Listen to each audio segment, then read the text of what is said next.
Bonjour et bienvenue à cette nouvelle vidéo consacrée à l'impératif présent. Nous verrons d'abord l'utilisation, ensuite la formation.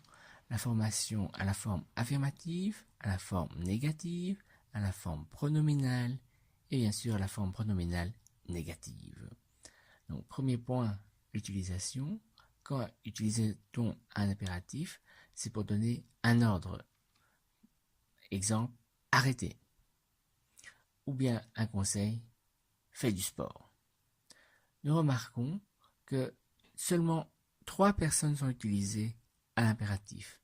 À la deuxième personne du singulier, exemple, sors. Première personne du pluriel, travaillons. Deuxième personne du pluriel, écoutez. Et donc nous remarquons que nous avons le verbe uniquement sans la personne. Effectivement, les verbes ici n'ont pas de pronom sujet. Je ne dois pas l'indiquer. Je connais la personne grâce à la terminaison. Alors, maintenant regardons du côté de la formation. Tout d'abord à la forme affirmative. Je pars de l'infinitif du verbe regarder. L'indicatif présent, c'est tu regardes. La terminaison, c'est ES. Que se passe-t-il à l'impératif?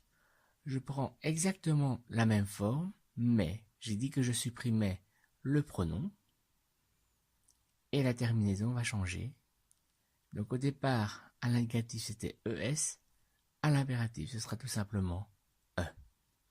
Un autre exemple avec ouvrir, à l'indicatif c'est tu ouvres, la terminaison ES. Et donc, qu'est-ce qui se passe? À nouveau, j'enlève le pronom, je change la terminaison et je mets E. Dernier exemple, un verbe aller, c'est tu vas. Terminaison sera AS. Donc l'impératif, j'enlève le pronom et la terminaison c'est A. Donc on remarque qu'il n'y a pas de S ici. Donc à la fin, la terminaison est ES. À l'indicatif, à l'impératif, c'est E. Et quand c'est AS, à l'impératif, c'est A. Donc pas de S ici, pas de S ici. Alors, si nous allons regarder le verbe prendre, à l'indicatif c'est tu prends, la terminaison est bien S. À l'impératif, tu prends, à nouveau j'enlève le pronom et je garde le S cette fois-ci. Effectivement, ce n'est pas ES mais c'est S. Un autre exemple avec finir, à l'indicatif tu finis, terminaison IS. À l'impératif, j'enlève le pronom et j'aurai la terminaison IS également. Troisième et dernier exemple, venir, c'est tu viens, terminaison S. Donc qu'est-ce qui se passe? J'enlève le pronom et j'ai un S à la fin, donc je vais le garder cette fois-ci. Donc quand la fin est S, la fin est S. Quand la fin est IS, ce sera IS également. Alors, attention, ce n'est pas aussi simple puisque nous avons des verbes irréguliers. Premier, c'est le verbe être. À l'indicatif, c'est tu es, terminaison S. Est-ce que je garde la même forme? Alors là, non, pas du tout, il est irrégulier. Et donc, ce sera soit. Et donc, terminaison S ici. Avoir, c'est tu as, terminaison S. Mais impératif irrégulier, est. Et donc, comme j'ai un E, je ne peux pas avoir de S à côté. Savoir, à l'indicatif, tu sais, terminaison est S, mais l'impératif a un radical irrégulier et ça devient sache. Et vous voyez qu'il n'y a pas de S puisque ça se termine par un E. Voilà pour la deuxième personne du singulier. Si on regarde maintenant la première personne du pluriel, à nouveau je prends regarder, nous regardons, ONS, à l'impératif, j'enlève le pronom, mais je garde la terminaison et donc C'est très facile, c'est exactement la même chose sans le pronom. Même chose pour ouvrir, nous ouvrons. Donc, j'enlève le pronom. Et nous avons la terminaison ONS, nous ouvrons. Aller, c'est nous allons. J'enlève le pronom. Et j'ai la terminaison ONS, allons. Ici, donc, la forme est identique, exactement la même, sans le pronom. À nouveau, 3 exceptions, les mêmes que tout à l'heure. Le verbe être à l'indicatif, c'est nous sommes. Terminaison, c'est MES. À l'impératif, on retrouve le radical de tout à l'heure, soyons, avec la terminaison ONS.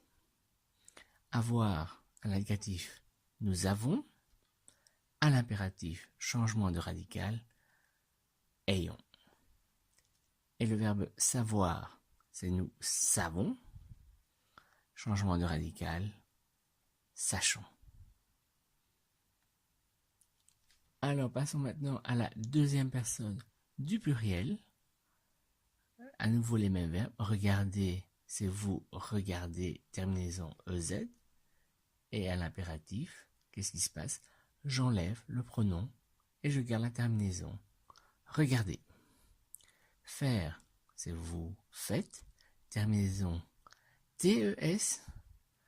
Donc, qu'est-ce que je fais? À nouveau, j'enlève le pronom et je garde ici la même forme.